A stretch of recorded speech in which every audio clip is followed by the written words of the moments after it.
Bonjour à tous et merci de nous rejoindre sur 6TV. Bienvenue dans ce tout premier numéro du Journal de la CAN. Une édition pas comme les autres que nous vous proposons tout au long de cette compétition qui se joue au Gabon. Un journal qui va vous faire vivre la CAN en dehors des pelouses avec des réactions, des coulisses mais aussi des avis des internautes. Tout de suite, on démarre avec la première rubrique « Ils ont dit ».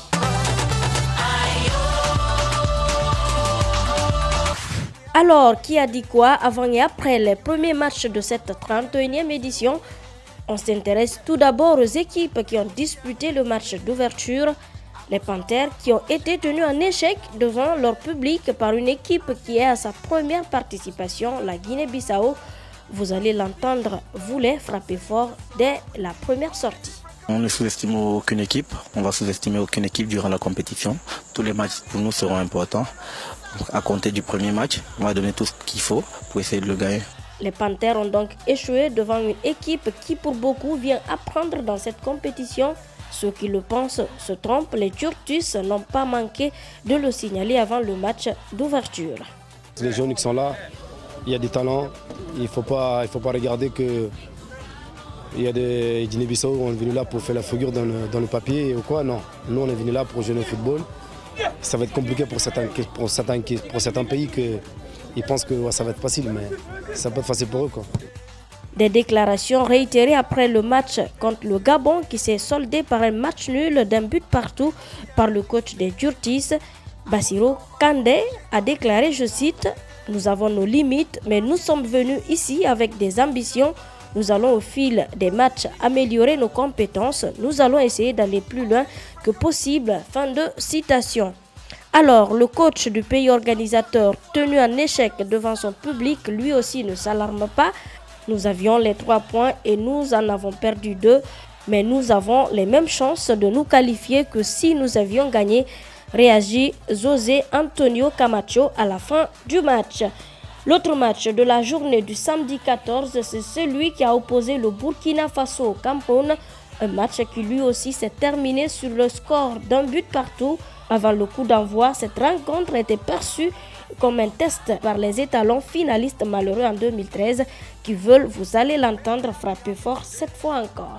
Si on veut faire le même parcours qu'en 2013, peu importe l'équipe qui est en face, c'est de monter sur le terrain, montrer qu'on a les niveaux, arriver à rivaliser contre les grandes nations du football africain.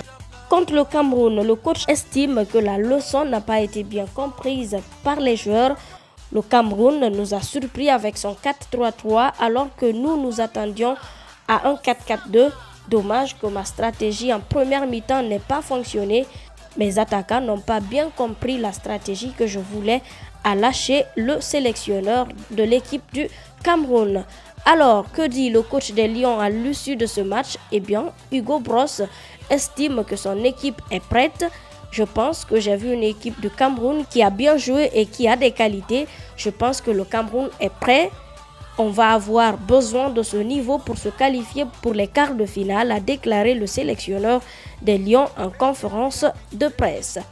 À suivre ce dimanche, Algérie-Zimbabwe, mais aussi Sénégal-Tunisie. Un grand choc que les deux équipes veulent absolument gagner. Il faut être optimiste. On a déjà affronté le Sénégal et l'Algérie auparavant et on s'en est bien sorti. Même si ça ne va pas être facile, on sait que, comme je l'ai dit, on a une belle équipe et qu'on va tout faire pour se qualifier. Ça serait bien de commencer par un résultat positif face à la Tunisie, mais on sait que ça sera très difficile.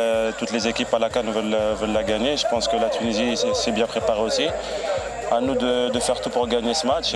Votre journal se poursuit avec tout de suite la rubrique insolite. À suivre le coup de gueule des Léopards qui réclament leur prime.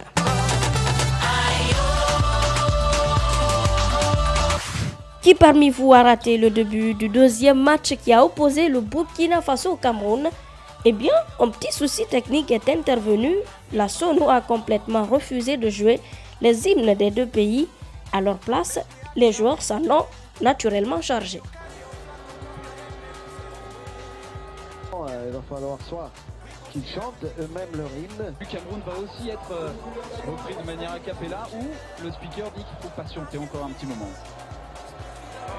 Dans nos insolites, cette image de l'équipe de la République démocratique du Congo, pendant que des équipes comme celle du Cameroun ou encore du Maroc sont galvanisées par des promesses de primes alléchantes à chaque victoire, les léopards, eux, se plaignent déjà. C'est juste un message, parce que ça fait des années et des années, c'est toujours la même chose. Nous, on se prépare bien pour jouer nos matchs et à la fin, il y a toujours un problème de primes. Donc comme on est là, on est réunis, on va discuter avec eux. Il y a un problème de prime et on est off d'entraînement aujourd'hui, donc il n'y aura pas d'entraînement aujourd'hui.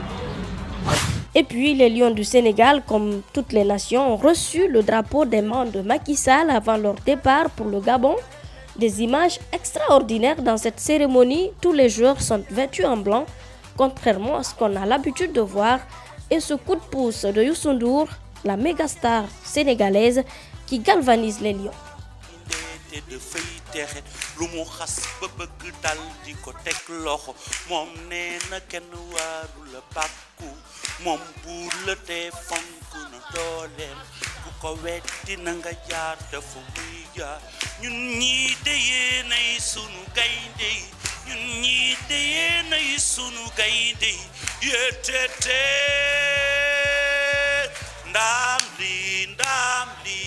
La CAN vient de débuter et à ce stade, chacun ou presque se demande qui va remporter cette édition.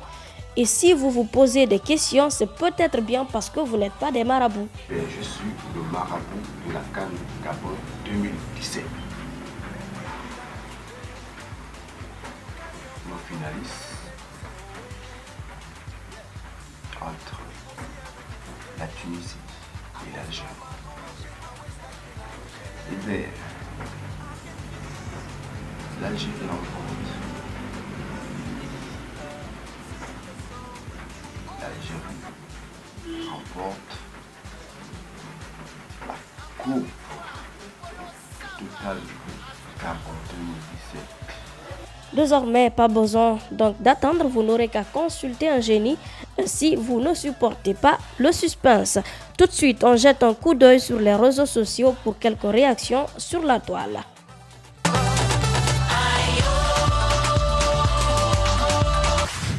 Et on commence par ces postes des Guinéens qui suivent la CAN malgré l'absence du Sili. Tout d'abord, Moïse Sekou qui lui s'attaque à la faible mobilisation des Gabonais lors de la cérémonie d'ouverture. Tout semble parfait, sauf le stade vide, poste-t-il sur son compte Twitter avec cette image pour appuyer ses propos.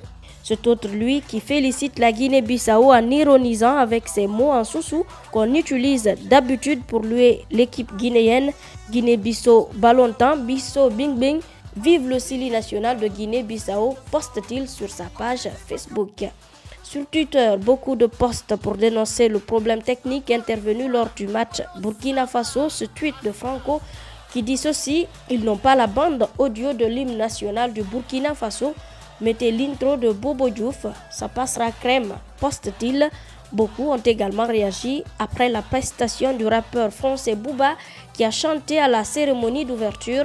Ce tweet de Togolais de base qui dit ceci: quand il va chanter dans un son, ton palmarès est vide comme un stade gabonais, faudra pas dire bip. Et cet autre qui s'attaque au public qu'il qualifie de mou. À la fin, Booba, il va dire que c'est pas la CAN qui me quitte, c'est moi, je quitte la CAN. Tellement ils sont mous ces gens, lâche-t-il. Et voilà, on se quitte donc avec cette rubrique La CAN sur le net. Merci d'avoir suivi ce journal de la CAN, une édition spéciale que vous aurez jusqu'à la fin de la 31e édition CAN Gabon 2017.